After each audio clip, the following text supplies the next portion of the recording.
Queria dizer que estou muito feliz de estar aqui.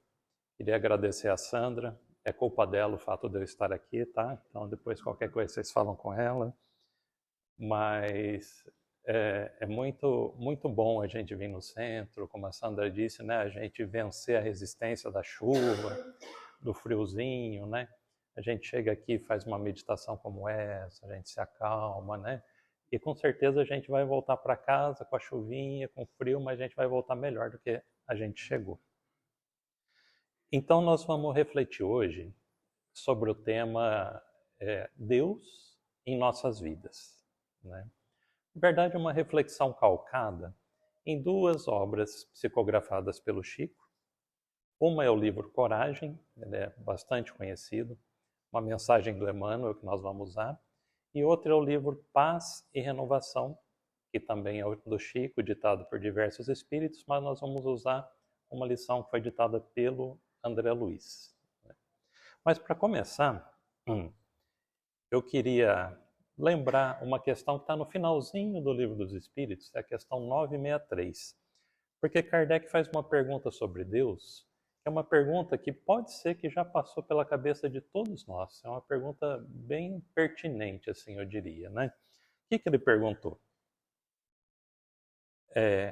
Com cada homem, pessoalmente, Deus se ocupa?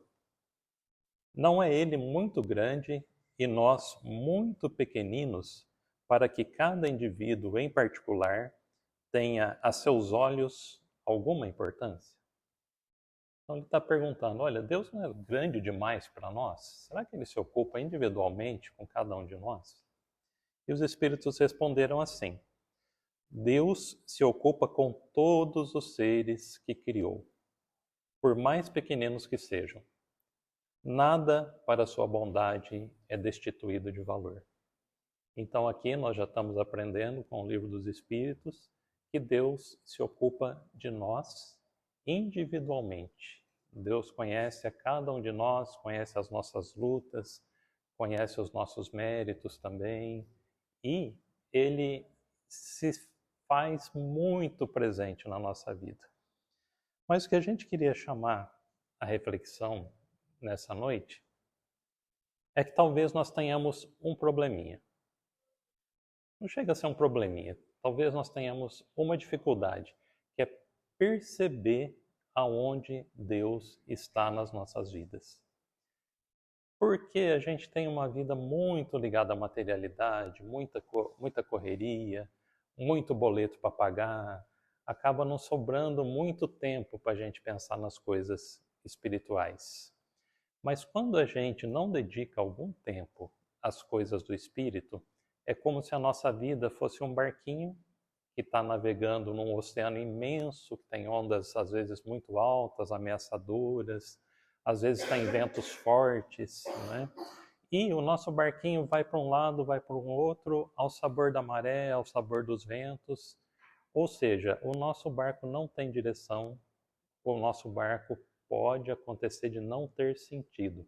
Então a gente precisa de duas coisas para o nosso barquinho da vida. Precisa de um leme, né, que permita que a gente o controle, que a gente saiba que sentido dá ao nosso barquinho, à nossa vida, e precisa muitas vezes de uma âncora, porque às vezes o mar está tão revoltado, né, que a gente precisa lançar uma âncora para o nosso barquinho ter um pouco de segurança, né? Nós vamos perceber que nós temos isso daí, né? Mas é isso que nós vamos discutir. Tem uma historinha do Chico. Eu gosto muito de historinhas, principalmente do Chico, então eu vou compartilhar uma com vocês. Conta-se que uma vez tinha um homem que ele estava nessa situação meio que de barquinho que vai para lá, vai para cá, que tinha perdido a fé, né, que não sabia mais, a minha vida perdeu sentido, né? E ouviu falar do Chico. Ele morava fora, né? Resolveu ir a Uberaba assim, como uma última tentativa de recuperar a fé, de entender o sentido da vida, né? Então ele falou, olha, eu vou ver esse Chico Xavier, vou fazer algumas perguntas para ele, dependendo do que ele me responder, eu vou acreditar e eu vou dar um sentido para minha vida, né? Então foi para Uberaba com as perguntas na mala, né? Vendo o que o Chico ia responder para ele.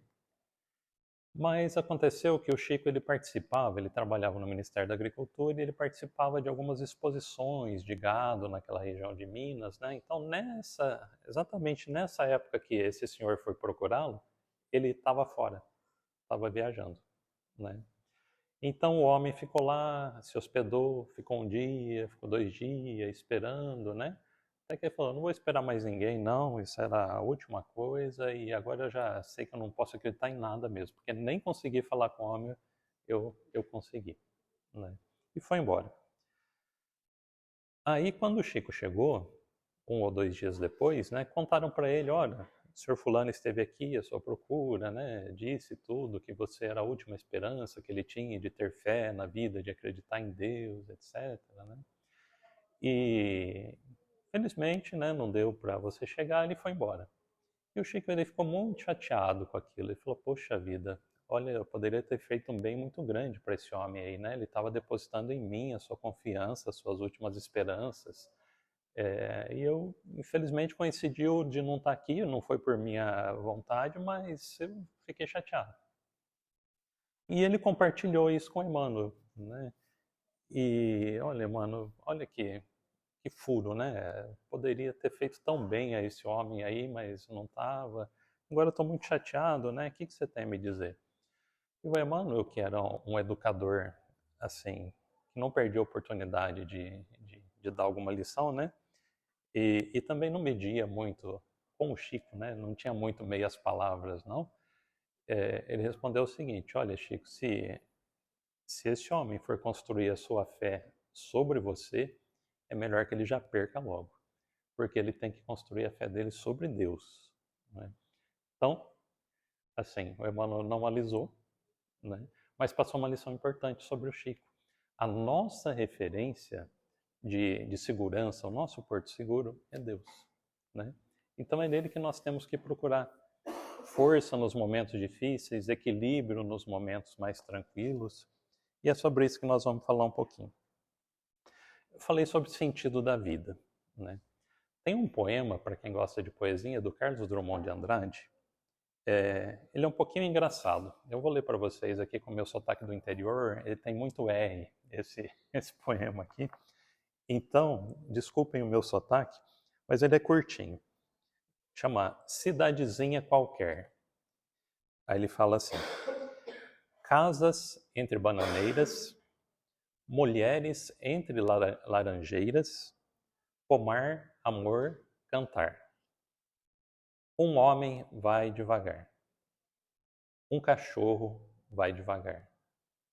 Um burro vai devagar.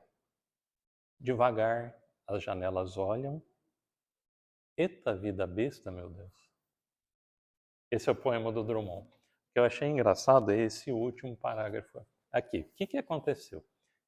A impressão que dá é que ele estava, Drummond, que era mineiro, devia estar lá numa cidadezinha de Minas, olhando o entorno, né? A gente está imaginando ele debruçado numa janela assim, e olhando, olha, passa um cachorro, vai devagarzinho, passa um homem, vai devagarzinho.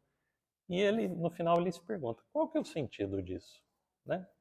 As coisas vão se sucedendo sem aparente razão de ser, né? Quando ele fala assim, é um jeito mineiro de dizer, né? Eita vida besta, ele está perguntando qual que é o sentido dessa vida, né? Então eu trouxe isso aqui só porque eu achei engraçado, né? Eu achei uma forma bem mineira, assim, de falar de um tema filosófico que é importante. Mas se a gente parar para pensar na nossa vida, se a gente parasse agora 5 minutinhos, vamos refletir sobre o nosso dia, o que acontece normalmente, né? Talvez a gente corresse o risco de chegar a alguma conclusão parecida com essa, né? A gente pode chegar, tomara que não, né? Até desejo que não. Mas às vezes a gente pode pensar, olha, me acontece isso, me acontece isso, me acontece. Eu não sei muito por que acontece isso. Eu não sei como mudar um pouco isso que eu não gostaria que acontecesse, né? Quando a gente tem alguns momentos de perda, né? Principalmente Com relação a relacionamentos, às vezes a gente perde um ente querido, existe alguma ruptura de relacionamento, mas não só isso, às vezes a gente tem alguma perda, mesmo financeira, às vezes a gente perde um emprego, às vezes a gente perde uma condição de saúde melhor que a gente tinha, né? Nesses momentos, às vezes a gente fala assim, olha, eu perdi o rumo, né? No caso de relacionamentos afetivos, assim, né? O namorado largou, o marido largou, a esposa. É muito comum a gente ouvir falar assim, olha, eu perdi meu rumo, né? Eu perdi o chão que tinha sobre os meus pés. Eu queria dizer para vocês que se alguma vez isso passar pela cabeça de vocês, tira. Tira rapidamente. Porque a nossa vida nunca perde o sentido, porque ela tem um sentido muito importante, muito profundo. E não sou eu que estou dizendo. Quem está dizendo são os espíritos, o espírito de verdade, na questão 167 do Livro dos Espíritos, que diz assim, ó, qual o fim objetivado com a reencarnação? Ou seja, qual que é a finalidade, qual que é o sentido da nossa vida? Essa foi a pergunta do Kardec.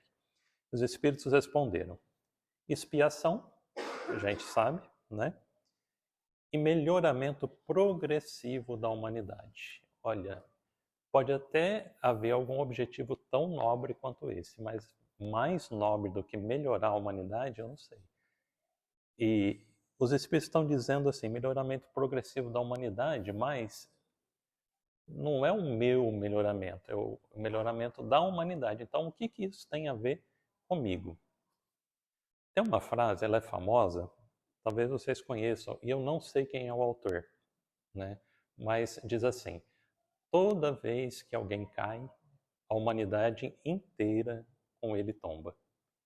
Toda vez que alguém se levanta, a humanidade inteira com ele se ergue. Ou seja, o que acontece com nós no nível micro é o que acontece com a humanidade no nível macro. Então, isso daqui é para nós sim. Então, qual o grande sentido, em última análise, da nossa vida? Melhorarmos a humanidade ao mesmo tempo que nós melhoramos a nós mesmos. E os espíritos ainda concluem isso. Ó. Sem isso, se não fosse assim, onde estaria a justiça? Não é? E a gente sabe que Deus é soberanamente justo e bom. Muito bom. Mas aí vamos voltar àquela sugestão que eu tinha dado. Vamos pensar no nosso dia a dia, acorda às 6 da manhã, né? Toma café, vou trabalhar, etc, etc, etc. Aonde será, em que parte do meu dia que está todo esse sentido que eu estou falando que tem aqui? Às vezes a gente olha e tem alguma dificuldade de achar. Sabe por que talvez a gente tenha alguma dificuldade de achar? Porque se a gente olhar só para a parte material da nossa vida, a gente pode achar que o sentido está um pouquinho longe. Porque a gente não pode deixar de olhar para a parte espiritual da nossa vida.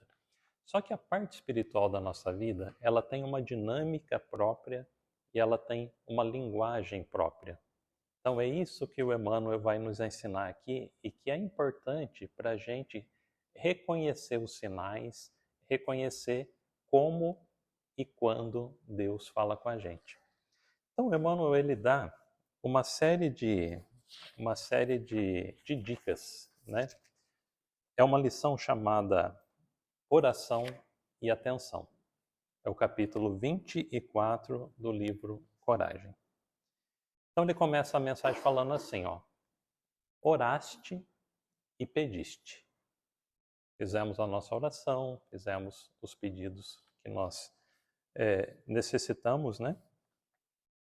Depois que a gente fez isso, a gente orou, a gente pediu, o Emmanuel vai falar, olha, depois disso você vai fazer uma série de coisas aqui que eu estou te falando.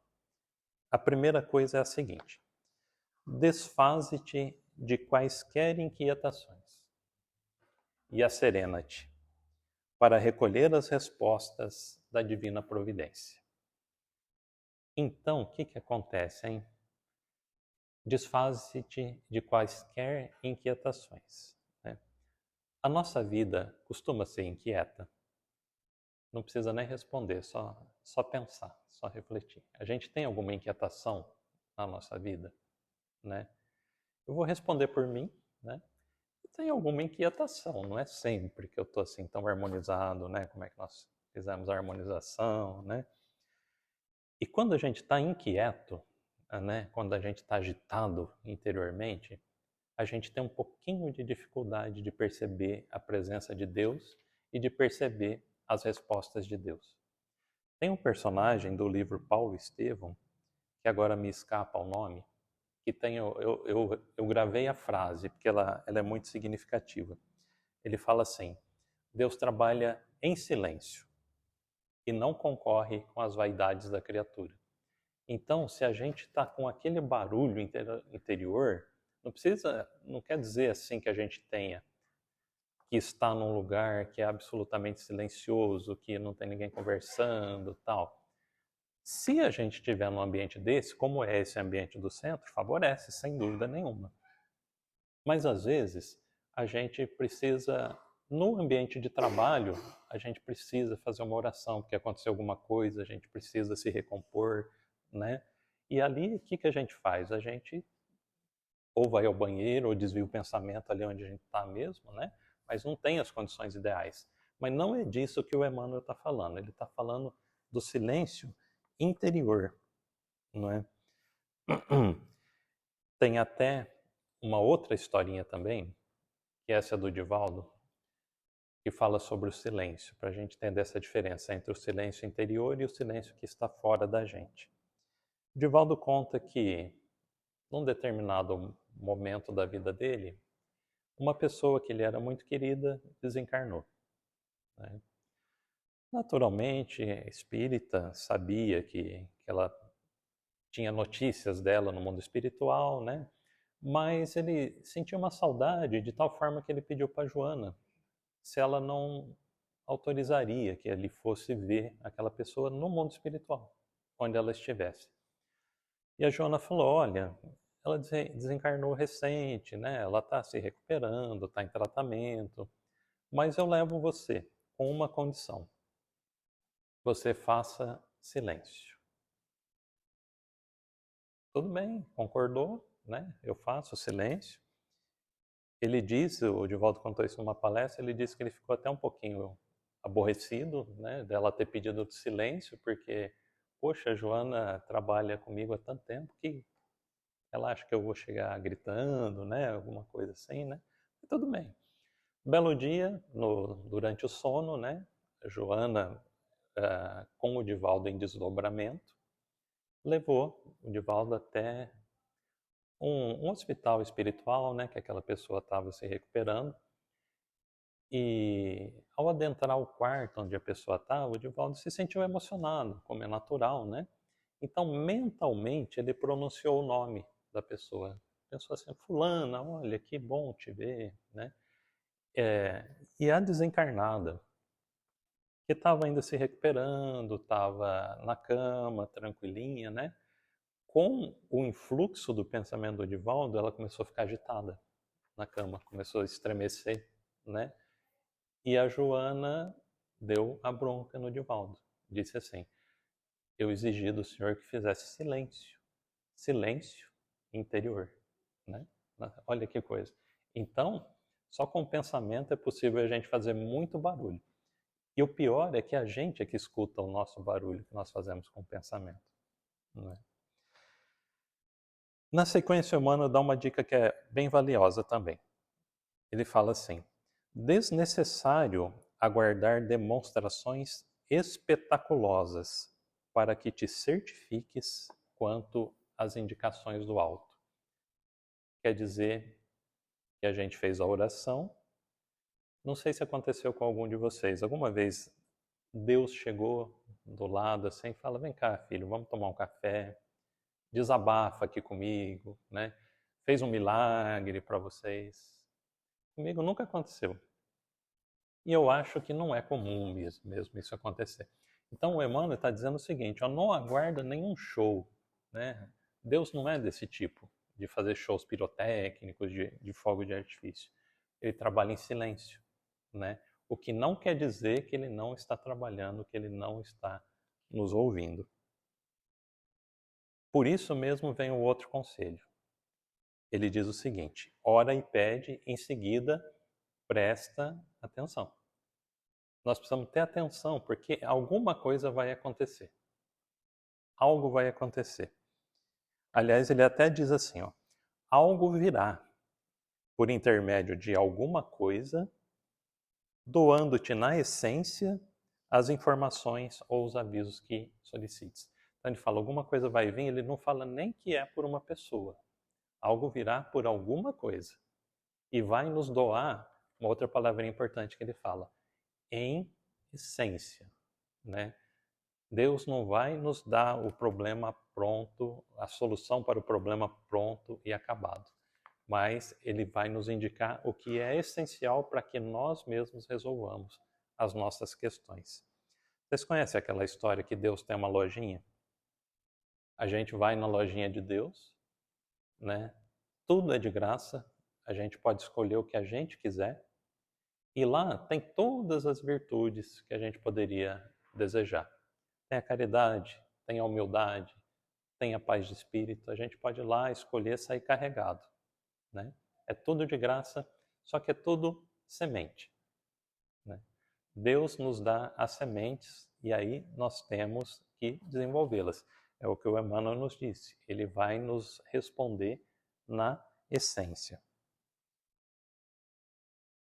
Aí tem uma coisa muito importante. Fazer silêncio no mundo de nós mesmos, não só para ouvirmos as respostas de Deus, mas também a fim de aceitá-las. Reconhecendo que as respostas do alto são sempre em nosso favor. Sempre em nosso favor. Conquanto, às vezes, de momento e em nossa visão limitada, pareçam contra nós. Então, a gente precisa não apenas perceber, mas aceitar. Tem uma outra lição que o Emmanuel usa uma imagem que eu acho que ela explica bem isso que ele está dizendo aqui.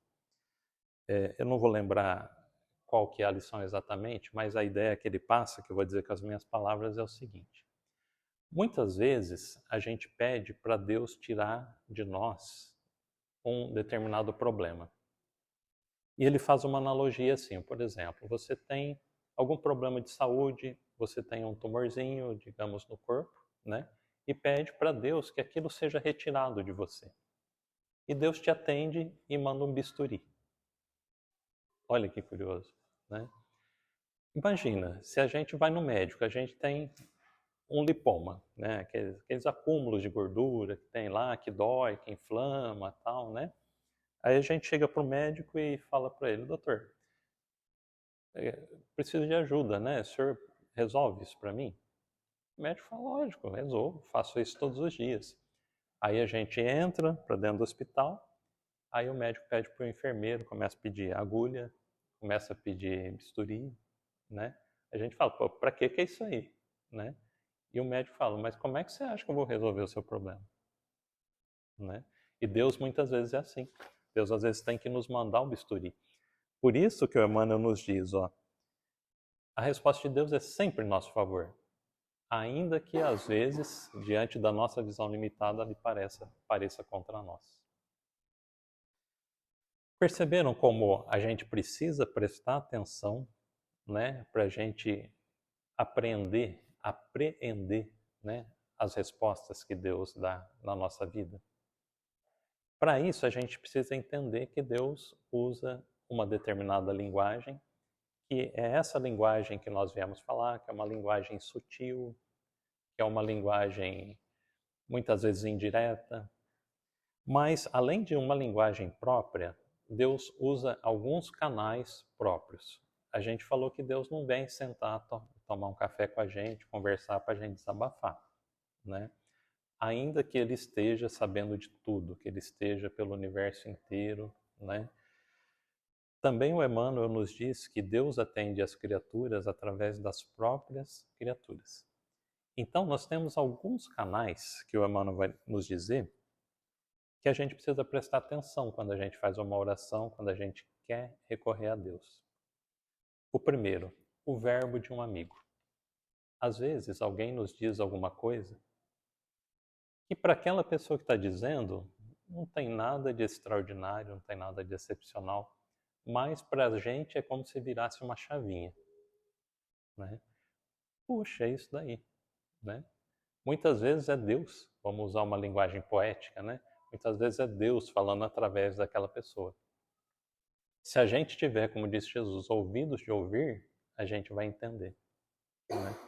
Muitas vezes, a página de um livro, né? Nós estamos falando de 2 livros aqui, pelo menos. Na verdade, já falamos de uns 5, mas 2 principais. Para nós espíritas, né? Como a Sandra disse, nós precisamos estudar, né? Às vezes a resposta de Deus vem numa frase que está na página de um livro, né? E os livros espíritas, os livros da codificação, principalmente, tem muito, assim, tem muitas respostas. Às vezes Deus usa os canais mais improváveis. O Emmanuel diz, por exemplo, às vezes você abre um jornal, está uma resposta lá. Eu confesso que eu tentei lembrar de alguma coisa que eu vi, que eu assisti no jornal, que pudesse ser Deus falando. Eu tive alguma dificuldade, né? Mas como dizem que para Deus nada é impossível, pode ser. Pode ser que a gente abre um jornal, liga a televisão, né? E tenha lá alguma resposta para a gente. Pode ser um simples cartaz que te cruze o caminho. Às vezes, né, tem empresas, né, ou mesmo pessoas, né, particulares que colocam em outdoor alguma frase bonita, né? Muitas vezes essa frase faz diferença para a gente. Às vezes, naquele dia que a gente levantou com o pé esquerdo, né, a gente se depara com uma coisa mais improvável do mundo outdoor e tem uma resposta para a gente. Olha essa daqui, ó. Pela pregação ou pelo esclarecimento da tua casa de fé. Qual que é a nossa casa de fé? Essa aqui. É o Centro Espírita. Nós estamos aqui, apesar da chuva, então eu vou reiterar os parabéns que a Sandra já deu para nós que vencemos a resistência, né? Para as pessoas que vão nos ouvir depois também. Esse, muitas vezes, é um caminho, é um canal que Deus usa. E, finalmente, só para a gente não se alongar muito, nas mensagens inarticuladas da natureza. A natureza costuma ser um canal de Deus por excelência, a tal ponto que os chineses eles têm uma filosofia chamada de taoísmo. Você conhece? Taoísmo. Que é toda baseada nas lições da natureza. Tipo assim, a natureza tem 4 estações, né? Primavera, verão, outono e inverno. Numa estação a gente planta, noutra estação a gente colhe, noutra estação as plantas se recuperam. Aí os sábios chineses perceberam que a nossa vida é assim também. Nossa vida tem estações. Tem época que a gente planta, que a gente tem o vigor físico, né? É hora da gente plantar. Tem hora que a gente vai colher, né? Tem hora que a gente tem que se recolher um pouquinho para restabelecer as energias. São mensagens que foram captadas na natureza. Aí 2 coisas para terminar. Nas emoções que te desabrocham na alma e nas ideias imprevistas que te fulgem assim, que te brilham no pensamento. Tem umas ideias que de vez em quando brilham assim na nossa cabeça, que a gente não sabe de onde que vem e dá as respostas que a gente precisa, né? Não sei, pode ser Deus, né? Muito legal. Tem só 2 coisinhas para falar para a gente concluir. Agora é do outro livro, que é o Paz e Renovação, uma lição do André Luiz que chama Auxílio em Desobsessão. O André Luiz pega tudo isso que o Emmanuel falou, que poderia ser a teoria, e ele coloca a teoria na prática. Ele pega algumas situações da vida que é comum, pode acontecer na vida de cada um de nós, e fala, olha, o significado disso é mais profundo do que parece à primeira vista. Então, depois se vocês quiserem, é o livro Paz e Renovação, lição 43, Auxílio em Desobsessão. Para lê-la inteira, que eu vou falar 3. Então, uma coisa que é muito comum acontecer na nossa vida, afeições contrariadas, né? É aquilo que nós já falamos, né? Rupturas afetivas, tal, né? Então, às vezes, casamento que não dá certo, infelizmente, às vezes alguma amizade mesmo que se desfaz, né? Se a gente der uma olhada assim só no nível mais raso, né? Pode parecer uma coisa muito ruim, uma coisa que só nos atrapalhou, que só tirou um pouco do sentido da nossa vida, né? Mas o André Luiz fala que se a gente aprofundar um pouquinho o nosso olhar, a gente vai perceber que afeições contrariadas são recursos de frenagem, ou seja, de freio mesmo, sustando a queda em dramas passionais de resultados imprevisíveis, né? Então, muitas vezes aquilo que está acontecendo, que está nos contrariando, poxa vida, por que a pessoa foi embora, né? Olha, a gente não sabe o que poderia acontecer daqui a 1 ano, daqui 2 anos, e poderia acontecer coisas que a gente não imagina. Ou seja, aquilo que agora nós estamos sofrendo pode estar nos livrando de um problema muito maior lá na frente. Só que a gente não consegue ver isso. Vocês já tiveram a oportunidade de entrar num canavial sem saber o caminho? Para depois sair é complicado, né? Porque parece tudo igual. Então, porque a gente está olhando no nível linear, assim, né? Então, para nós tanto faz, é cana para todo lado, a gente não tem diferença de caminho se a gente não conhecer, né? Mas para quem está olhando de cima, que é o caso de Deus, o caminho é muito claro. Então Deus sabe, ó, que se você tomar o caminho da esquerda, vai dar nesse lugar aqui. Agora, se você tomar o caminho da direita, talvez seja mais seguro, talvez seja melhor você tomar esse caminho, né? É essa questão aqui que o André Luiz está explicando. Uma outra coisa que é muito comum de acontecer, desgostos domésticos. Não fui eu que escolhi isso, tá? É o André Luiz que escolheu. Desgostos domésticos. Às vezes a gente tem uns probleminhas em casa, né? Porque a nossa casa é a nossa primeira e maior escola, né? Lá a gente aprende as principais lições que a gente tem que aprender na vida. Mas muitas vezes as lições são um pouquinho severas, por isso, desgostos domésticos. O André Luiz vai nos dizer que esses desgostos são válvulas de contenção, impedindo a reincidência em falhas morais. Aqui a gente precisa interpretar o que ele quer dizer. Muitas vezes a gente traz, quando reencarna, traz os compromissos com a família, né? Mas traz algumas tendências que não são muito boas, que não fazem bem para a gente. Se a gente tiver uma vida muito tranquila, que a gente não tem que se preocupar com a família, com a criação dos filhos. Às vezes os filhos dão trabalho, né? Às vezes nem são os filhos, às vezes a gente tem um irmão que é complicado, que a gente tem que socorrer, né? Isso tudo ocupa o nosso tempo, nos disciplina e tira da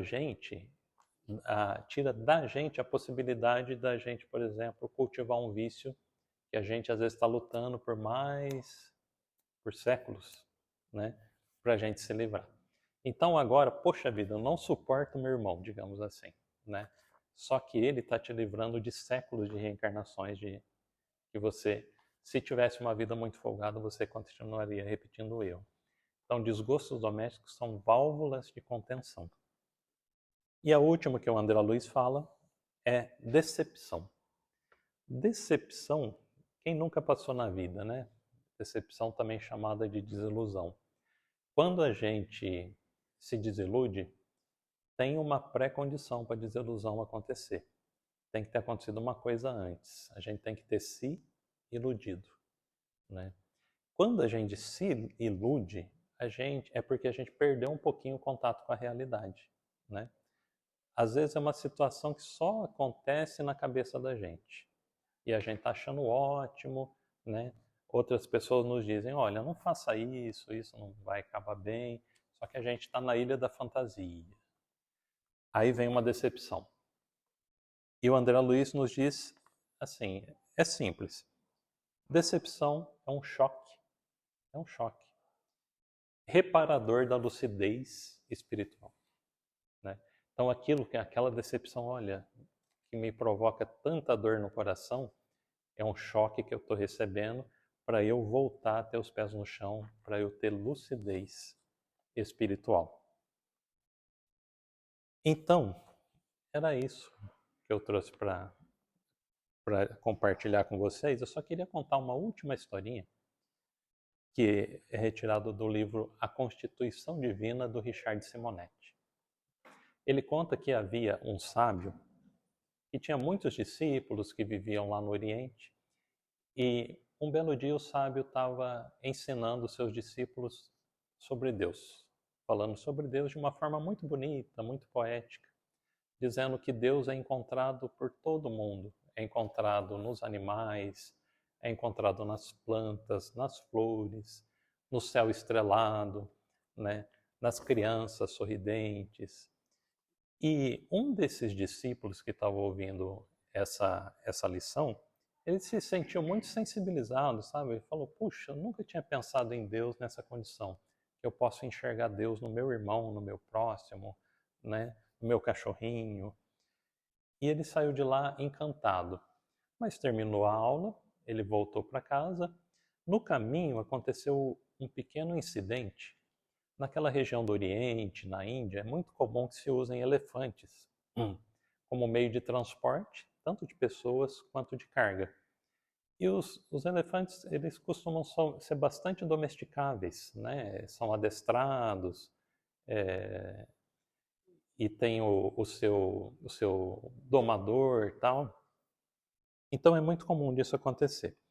Só que nesse dia, tinha um elefante desses que é usado para transporte que se assustou com alguma coisa.